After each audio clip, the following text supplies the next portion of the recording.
Eh bien le bonjour tout le monde et bienvenue pour cette nouvelle vidéo du dimanche matin. Donc qui dit vidéo le dimanche matin dit forcément vide-grenier, ça paraît logique. Donc là on est parti pour un petit vide-grenier, j'espère que ça va être sympathique, au pire on se promène, hein. Il est 6h30 du matin. Sérieux, qu'est-ce qui me prend, Braco? Je te demande, moi, qu'est-ce qui me prend? Hein? Bon. Du coup, je vous dis à plus pour la suite des événements, pour la suite des aventures, quoi, pour voir si on trouve des trucs. Voilà, ça pourrait être chouette. Salut!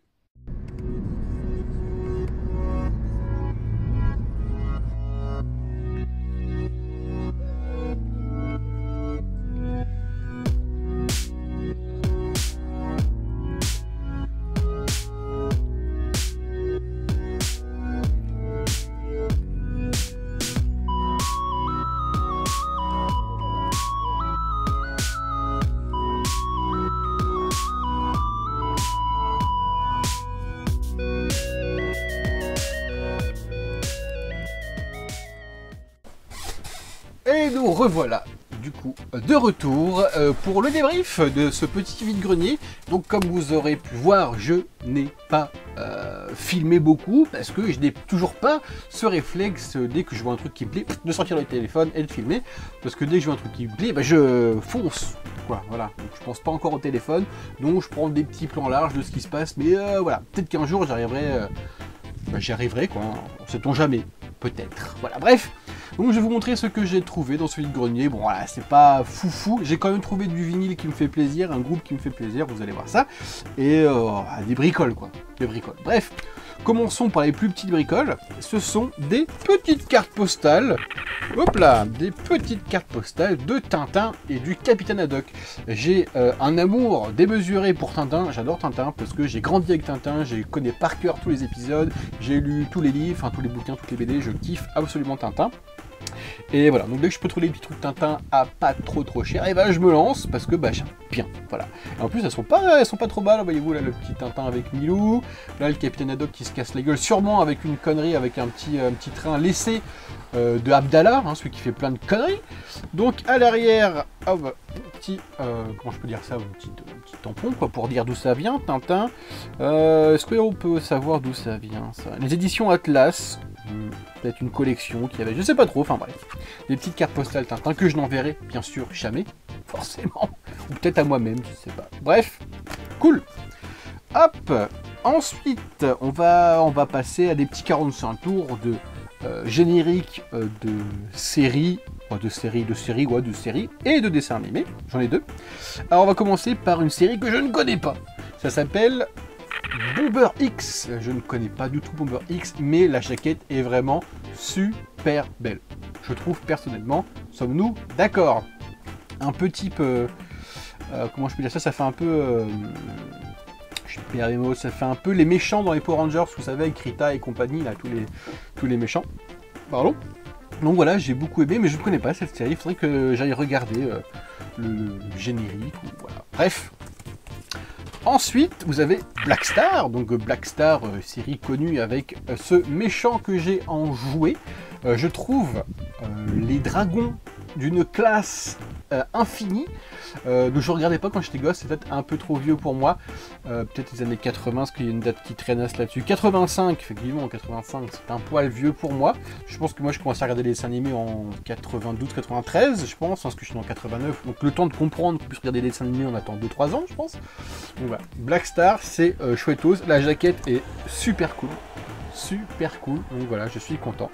Bon alors c'est, comment dire, c'est les premiers trucs que j'ai trouvés, donc je me suis dit, je vais mettre un petit peu d'argent, je les ai achetés 2 € 45 tours. Bon, d'habitude, j'aime bien mettre 50 centimes dans 45 tours, mais bon, voilà, 2 €, je me suis dit, c'est le retour du vide-grenier, c'est les premiers trucs que je trouve depuis début 2020, quoi, donc voilà, je me suis laissé tenter par la chose. Ensuite, bon, on va passer, non, les vinyles on fera en dernier, on va passer à des petits jouets. Donc, j'ai trouvé des petits Master of the Universe, tout à fait. Donc là, vous avez Triclops, qui tient debout. Il tient debout, les jambes sont assez solides, hein, de chez Mattel, bien sûr, de 81. Donc voilà, celui-ci, je ne l'avais pas, donc je suis content, parce que j'en ai quand même un petit paquet maintenant, et je n'avais pas Triclops. Donc vous pouvez changer son petit œil, hein, mettre celui qui vous plaît, voilà. Donc il y a 3 yeux, Triclope, 3 yeux forcément. Et ensuite vous avez le maître d'armes. Allez on garde, espèce de petite couille de molle. Avec son petit accessoire qui est ici. J'avais déjà le maître d'armes, mais je n'avais pas son plastron, donc voilà, je l'ai pris. Ça fait quand même plaisir, parce que trouver du maître de l'univers en vide-grenier, bah c'est pas tous les jours, donc je me suis fait plaisir. Ouais, voilà. Donc voilà pour ces petits jouets. Ensuite, alors là c'est un truc particulier, j'ai réfléchi avant de le prendre, mais je me suis dit que ça marquait quand même une époque. Bon, je vais vous montrer maintenant. C'est cette petite peluche. Est-ce que vous savez ce que ça peut être, à votre avis? Bon, en fait, c'est une peluche d'un personnage qui vient de Captain EO. Vous savez, Captain EO, l'attraction de Disney, qui est sortie du coup en 92 à l'ouverture du parc. Et il y a eu une réédition en 2010. Et celui-ci, c'est la version 2010. Parce qu'en fait, sur l'étiquette, il écrit Disneyland Paris. Et tout le monde sait que Disneyland Paris est apparu beaucoup plus tard. Et qu'avant, ça s'appelait Euro Disney. Donc voilà. Il s'appelle Fuzzball. Et en fait, il était sur, voilà, sur l'épaule de Michael Jackson. Voilà, donc le Captain EO, que j'ai été voir 2 fois, je crois. Bon, c'est... on va dire que ça a mal vieilli, hein, c'est un peu kitschoun. Mais bon, je pense que pour 92, je pense que les gens qui le matent en 92 devaient être contents. Voilà, moi j'ai dû le mater en 2010, 2011, un truc comme ça. Et bon, hein, voilà. Bref, donc voilà, petit fuzzball qui est quand même sympatoche. Et voilà, ça fait partie de l'histoire. Et moi que j'aimais beaucoup Disneyland Paris, il fut un temps. Moi je me dis voilà, ça marque une époque, ça marque un truc, c'est plutôt sympa. Voilà, petit fuzzball. Et pour finir, on va parler vinyle, on va parler un peu de musique. J'ai toujours du mal de parler un peu de musique, c'est pas ce que j'arrive le plus simple. Donc du coup, là on va parler d'un groupe qui s'appelle Sean, je sais pas comment on prononce, and Hammer. Alors, donc vu la pochette, je pensais que c'était un groupe de punk, comment dire, un groupe de limite de oi. Working Class, quoi, voyez-vous, avec le cœur, avec le marteau et tout, ça faisait très penser à la Working Class, mais pas du tout. C'est un espèce de groupe de rock, voilà, un peu classique, ou un peu hard FM, quoi, je sais pas trop. C'est les années 80, je crois, j'ai vu une date qui était 82, et je suis pas si mal. Sincèrement, j'ai écouté du coup sur le vide-grenier, voir ce que ça a donné, hein, pour pas acheter n'importe quoi. Et je me suis dit, allez, découvrons ça, c'était pas si mal, j'ai bien aimé, et voilà. Voyez-vous derrière... Petit piano, pareil, ça on voit très bien que du coup c'est pas du tout Working Class, quoi, c'est pas du tout du punk, quoi. Donc voilà. Hop, et ensuite je me suis acheté 4 vinyles d'un même groupe. Alors on va essayer de faire ça intelligemment. On va commencer par celui-ci. Donc en fait le groupe c'est Tangerine Dream, un groupe de krautrock, progressive rock, électro, vous voyez, années 70, tout ça, je sais pas trop comment on peut définir ce style, avec les Kraftwerk et compagnie, quoi, Klaus Schuss, voilà, c'est allemand. Et là, du coup, c'est la BO du film Le Solitaire, donc voilà, je ne connais pas ce film Le Solitaire, mais bon, pourquoi pas, on verra bien. La jaquette est sympa. On verra bien. J'ai pas encore écouté les vinyles. J'ai juste écouté le premier que je vous ai montré dans le vide-grenier. Mais là, quand j'ai vu les Tangerine Dream, j'ai pas écouté. Je dis, je les prends directos, quoi. Ensuite, vous avez un autre Tangerine Dream. Vous avez le Alpha Centaur. Hop, avec un petit truc qui s'ouvre. Comment ça s'appelle? J'ai oublié. Un petit Gatefold, tout à fait. Voilà, qui est assez perturbant, qui est assez, comment je peux dire ça, on dirait un cours de physique, quoi, hein, au collège. Donc voilà, je ne l'ai pas écouté encore une fois, je sais pas ce qu'il donne. Mais ce qui est intéressant, c'est que sur la phase 2, je sais pas si vous voyez, la piste dure 22 minutes. Et ça, c'est intéressant. Parce que ça veut dire que c'est un truc planant, c'est un truc qu'on ne sait pas où on va aller, ça va être complètement expérimental. Donc voilà. Nous verrons bien ce que ça va donner. Je suis très curieux et impatient d'écouter cette piste de 22 minutes. Voilà. Et j'aime bien l'arrière parce que du coup c'est l'espèce de montage fait avec des découpages, des collages. C'est assez fananique, quoi. C'est les années 80 encore une fois, ça. Hein. Il n'y avait pas Photoshop à cette époque-là. Est-ce qu'il y a une date? Il n'y a pas de date. Peut-être sur le vinyle. Je regarderai plus tard. Hop. Ensuite vous avez du coup toujours Tangerine Dream, Zeit. Je sais pas ce que ça veut dire, ça va sûrement être un mot allemand. Si je trouve la traduction, je vous décrirai en dessous.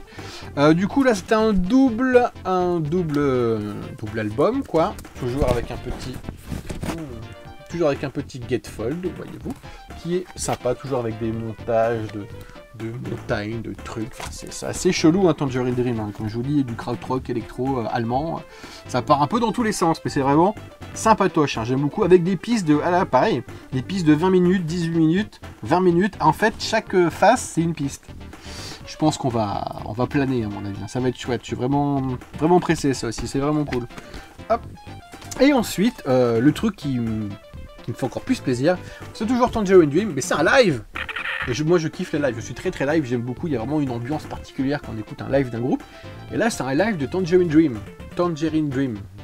Donc, on verra bien ce que ça donne. Pareil. Donc, c'est un double LP. Et je viens de voir que, en fait, sur chaque face, il y a une seule piste. Je ne sais pas si vous voyez ici même. Donc, je pense que ça va être sympa. Hein, ça va être plutôt coolos. Donc, voilà.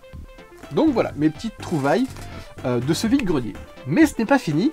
Parce que à côté de chez moi, il y a un petit vieux en fait qui a un étalage et qui met plein de trucs gratuits. Les gens se servent, donnent, machin. Bon, c'est souvent majoritairement des fringues, des chaussures, ou des bouquins, voilà. Peu on s'en bat les couilles. Et la dernière fois, je sors de chez moi, je vais chez ma voisine et qu'est-ce que je vois? Un jouet. Je me dis, what the fucking fuck? Je le prends directos hein, et je vous montre ce que c'est comme jouet. C'est un Dino Rider.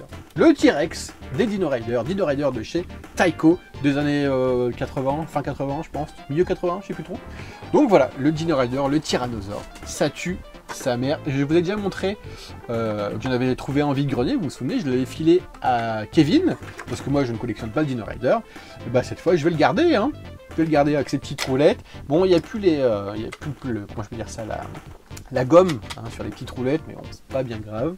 La petite mâchoire, les petites patounes, les grandes patounes, donc c'est vraiment cool quoi. Trouver ça à côté de chez moi, gratos sur un étalage de petits vieux à côté des fringues et des chaussures, c'est plutôt ouf quoi. Donc je suis content, je sais, j'ai trouvé une place, un seau où je peux le ranger. Ça c'est bien parce que ça prend de la place quand même, hein, cette petite chose. Et du coup le problème c'est que maintenant j'aimerais bien avoir d'autres Dino Rider quoi. Ça c'est problématique. Il est sérieux lui? Voilà, c'est problématique, c'est bien ce que je dis. Bon, enfin bon bref. Donc ça fait plaisir. Je suis vraiment content de ce petit Dino Rider. Eh bien écoutez messieurs dames, c'est la fin de cette vidéo. J'espère que ça vous a plu, ce petit retour vide-grenier hein, depuis tant de mois. Encore une fois, désolé de ne pas avoir beaucoup filmé dans le vide-grenier en lui-même. Peut-être qu'un jour, j'y arriverai. Je pense qu'un jour, j'y arriverai. Je crois en moi. Croyez en moi aussi. Voilà. Bref, je vous dis bonne journée. À bientôt. Amusez-vous bien. Jouez bien. Et voilà. Ah, puis j'ai quelques petits trucs à vous montrer. Là, je ne sais pas si vous voyez. Je me testerai plus tard. Il y a 3 petits CD là. Voyez-vous. Dans des petites boîtes à CD. Rangé avec la Saturne, donc c'est un peu de la Saturne, Jap, que je vous montrerai plus tard. Ouais, parce que j'aime bien je me suis mis au jeu Jap sur la Saturne, il y a des trucs plutôt sympas. Bref, je vous dis à bientôt. Encore une fois, amusez-vous bien, jouez bien, profitez, et voilà. Plus ça va être l'été, là il va faire chaud et tout, la mer, la montagne, pourquoi pas, c'est bien la montagne aussi, l'été. Voilà, salutations, à bientôt, ciao. Et juste avant de finir, je voulais vous remercier parce qu'on est 511 abonnés, on a passé la barre des 500 abonnés et je trouve ça quand même vachement cool. Bon ok c'est rien, mais c'est trop cool quand même, faut dire la vérité, merci à vous. Donc j'espère que toutes ces vidéos vous plaisent, j'espère que vous allez continuer à suivre et je vous remercie de suivre, de commenter, etc. etc. Voilà, et écoutez, c'est vraiment fini cette fois. Je vous invite à aller voir mon petit Instagram, je l'écrirai là, je crois que c'est Max Chomway. Et voilà, merci à vous, encore une fois, parce qu'on est 511, et ça c'est bien. Salut!